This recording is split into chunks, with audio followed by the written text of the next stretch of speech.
Hello guys, welcome to our channel. ഇന്നത്തെ video എന്ന് വെച്ചാൽ നമ്മുടെ ഇന്നത്തെ ഒരു ദിവസം രാവിലെ ഞാൻ ദോശയും ചമ്മന്തി കറിയാണ് കഴിച്ചത്. ഞാൻ എഴുന്നേറ്റ് വന്നപ്പോഴത്തേക്ക് മമ്മി എല്ലാം റെഡിയാക്കി വെച്ചായിരുന്നു. നമ്മളിപ്പം ഏട്ടൻ്റെ വീട്ടിലാണ്. ഞാൻ പറഞ്ഞില്ല എന്നാൽ ചെറുക്കനെ ഭയങ്കര അലയാ.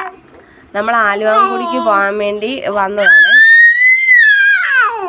ഭയങ്കര അല്ലേ. ഇതാണെങ്കിൽ കൊച്ചു പറഞ്ഞു നമുക്കാണെങ്കിൽ ഒരു കെറ്റടി ചേച്ചി എന്ന് പറഞ്ഞുകൊണ്ട് അവൾ ചെയ്യുവാണ്. അവളുടെ ആദ്യം സൺസ്ക്രീൻ ഇട്ടിട്ട് പിന്നാണെങ്കിൽ BB ക്രീം ഇട്ട് പിന്നെ പൗഡറാക്കിയിട്ട് സാധാ രീതി ഒരുങ്ങുന്ന പോലെ അങ്ങ് ഒരുങ്ങി. അവളിട്ടേക്കുന്നത് ഓൺലൈനിൽ നിന്ന് മേടിച്ച ഒരു ഉടുപ്പാണ്, ഒരു ഫ്രോക്ക് മാതിരി ഉള്ളത്. പിന്നെ ഇത് ധോന, പിന്നെ കുഞ്ഞ് ഞങ്ങൾ ഉച്ചയായപ്പോൾ ഞങ്ങൾ കടയിൽ പോയതാണ്.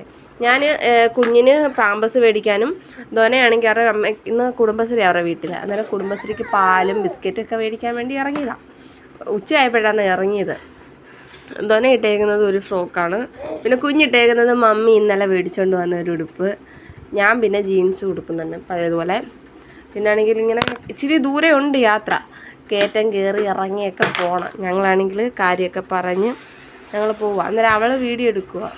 എടാ ചുമന്നത് കാണുന്നത് എൻ്റെ കുഞ്ഞിൻ്റെ പാൽക്കുപ്പിയാണ്. ഞാനെടുത്ത് പാൽക്കുപ്പിയൊക്കെ വേറെ ഇടമില്ലാത്തതിന് വെള്ളമാണ് അതിനകത്ത്, അതെടുത്ത് ഞാൻ പോക്കറ്റിൽ കയറ്റിയേക്കുക. അതെ അതാ ഈ കാണിക്കുന്നത്. ഞാൻ പറഞ്ഞില്ലേ ഇപ്പം ഇവിടെ നമ്മുടെ ഈ ഭാഗത്തൊക്കെ എന്ന് വെച്ചാൽ ഭയങ്കര കയറ്റം ഇറക്കമൊക്കെ. നമ്മുടെ കൊല്ലത്തൊന്നും അത്രയ്ക്കൊന്നും ഇല്ല, നല്ല സൂപ്പർ സ്ഥലമല്ലേ. പിന്നെ ഇവർ പാട്ടും പാടി ഡാൻസും കളിച്ചൊക്കെ വരും. എനിക്ക് കുഞ്ഞിനെ എടുക്കേണ്ടി ഒന്നും വന്നില്ല, കാരണം ഇവളുമാരുണ്ടെങ്കിൽ എനിക്ക് കുഞ്ഞിനെ എടുക്കണ്ട, അവളുമാർ തന്നെ എടുത്തോളും. പിന്നെ കടയിൽ പോയിട്ടുള്ള വീഡിയോ ഒന്നും എടുത്തില്ല. ഞങ്ങൾ ഈ വരുന്ന വരവാ, തിരിച്ച് വന്ന വരവ് മാത്രമേ എടുത്തോളൂ. അങ്ങോട്ട് പോയപ്പോൾ കടയുടെ ഒന്നും എടുക്കാൻ പറ്റില്ല. പിന്നെ ആണെങ്കിൽ കൊച്ചുങ്ങളെല്ലാം അങ്ങോട്ട് പോയപ്പോൾ നല്ല എനർജി ആയിരുന്നു. തിരിച്ചു വന്നപ്പം എല്ലാവരും ക്ഷീണിച്ചു പോയി. മുട്ടിയൊക്കെ വാരി അമ്മ കെട്ടുപോലെ കെട്ടി വെച്ചേക്കുക. ഇപ്പോൾ ഇനി അങ്ങോട്ടുള്ള വീഡിയോ ഒക്കെ അവളോട് ഞാൻ പറഞ്ഞ് എന്നെ നീ വിളിക്കണം, അപ്പോൾ ഞാനാണെങ്കിൽ അൺഎക്സ്പെക്റ്റഡായിട്ട് നോക്കുന്ന വീഡിയോ ഒക്കെ എടുക്കണമെന്ന് പറഞ്ഞ് പോവാ. അന്നേരം പതുക്കെ അവൾ വിളിക്കും ചേച്ചി ചേച്ചിന്ന്. അന്നേരം നമ്മൾ തിരിഞ്ഞ് ഞാൻ കാണാത്ത രീതിയിലൊക്കെ തിരിഞ്ഞ് നോക്കും അവൾ എന്നെ വിളിക്കുമ്പം. ആ വീഡിയോ ഇടയ്ക്കിടയ്ക്ക് കുറേ നോക്കി, പക്ഷെ ഒന്നും കിട്ടിയില്ല. ഒത്തിരി വീഡിയോ അങ്ങനെ എടുത്തത് ഞങ്ങൾ. എന്ത് പോകാനൊക്കെ കുഞ്ഞും അമ്മയെന്ന് പറഞ്ഞുകൊണ്ട് വന്നിരിപ്പുണ്ട്. ഇപ്പം ഇവളുമാരോടെ കൂടി ഒരു വല്ലാത്ത വൈബാണ്. കൊച്ചു പിള്ളേരെ പോലെ നമ്മൾ വൈബ് പോകും. 2 അനിയത്തിമാരെ, ഒരാൾ +2 പഠിക്കുന്നു, ഒരാൾ 10 പഠിക്കുന്നു.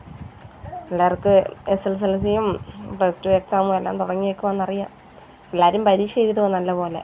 ഒക്കെ പോയിട്ട് തിരിച്ച് വന്ന് കണ്ട ഞങ്ങളുടെ ഉടുപ്പൊക്കെ മാറ്റി ഞങ്ങൾ വൈകിട്ട് ഇറങ്ങിയതാണ് വെളിയിൽ എന്താ പരിപാടി എന്ന് വെച്ചാൽ മഴക്കോളുണ്ടായിരുന്നു. കാരണം 2-3 റീൽസൊക്കെ എടുത്ത് ആ റീൽസ് ഞാൻ ഇട്ടിട്ടുണ്ട്, നിങ്ങൾ കയറി കാണണേ. ഭയങ്കര മഴക്കോളായിരുന്നു. ഞങ്ങൾ ആ സമയത്തുള്ള വീഡിയോ ഇതുണ്ട്. ഇതൊക്കെ അല്ലാതാണ് ധോനയുടെ വീട്, ഇത് നമ്മുടെ വീട്. പിന്നെ ഇവരുടെ 3ൻ്റെയും കൂടെ വീഡിയോ ഒക്കെയാണ് ഞാൻ പിന്നെ റീൽസായിട്ട് ചെയ്ത്. ഞങ്ങൾ ചുമ്മാ ഇരിക്കുമല്ലേ. ഞങ്ങൾ ആദ്യം വന്നിട്ട് ഇറങ്ങാമെന്ന് വെച്ചപ്പോഴത്തേക്ക് വന്ന പാടെ ഭയങ്കര മഴയായിരുന്നു. അത് കഴിഞ്ഞപ്പോൾ മഴ തോന്നപ്പോഴാണ് ഞങ്ങൾ മുറ്റത്തോട്ടൊക്കെ ഇറങ്ങി. പിന്നെ റീൽസും കാര്യങ്ങളൊക്കെ എടുത്ത് ഞാനാണ് വീഡിയോ എടുത്തത്. ഇത് ഇവളുമാരുടെ റീൽസാണ് ഞാൻ എടുത്തത്. ആരും കയറി കാണണേ. Okay, by.